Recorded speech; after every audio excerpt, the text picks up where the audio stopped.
नमस्कार शेतकरी मित्रांनो, स्वागत आहे तुमचं आपल्या कृषी अपडेट यूट्यूब चॅनलवरती। राज्यामध्ये अवकाळी पावसाचा अंदाज हवामान खात्याने दिलेला आहे। तर लाईव्ह सॅटेलाईटच्या माध्यमातून आपण पाहूया राज्यात पावसाचा अंदाज कोणत्या परिसरांमध्ये असणार आहे आणि कोणत्या तारखेपासून राज्यात पावसाला सुरुवात होणार आहे याबद्दल संपूर्ण माहिती थोडक्यात आपण जाणून घेऊया। राज्यामध्ये 11 तारखेपासून अवकाळी पावसासाठी पोषक वातावरण तयार होणार आहे आणि राज्यातील काही परिसर असा आहे ज्या परिसरामध्ये फक्त पावसाचा अंदाज आहे आणि उर्वरित भागामध्ये ढगाळ वातावरण तयार होऊन हलक्या सरींची शक्यता राहू शकते। तर यामध्ये आपण मित्रांनो पाहिले तर विदर्भामध्ये जोरदार पाऊस होण्याचा अंदाज आहे। मुसळधार पाऊस आणि गारपीट देखील होण्याचा अंदाज हवामान खात्याकडून देण्यात आलेला आहे।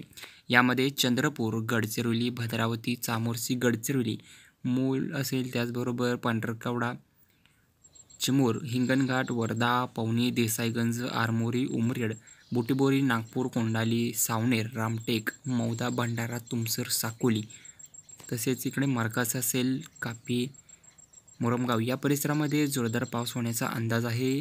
विजांच्या कडकडाटांसह जोरदार पाऊस होऊ शकतोय असा अंदाज या परिसरामध्ये व्यक्त करण्यात आलेला आहे। अवकाळी पावसाचे पुन्हा एकदा वातावरण तयार होणार आहे आणि जोरदार पाऊस विविध ठिकाणी कोसळणार असल्याचा अंदाज हवामान खात्याने व्यक्त केलेला आहे।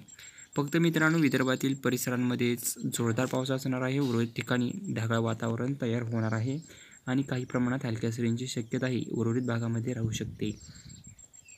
यापुढील अंदाज जाणून घेण्यासाठी आपल्या चॅनलला सबस्क्राईब करा आणि अपडेटेड रहा। धन्यवाद।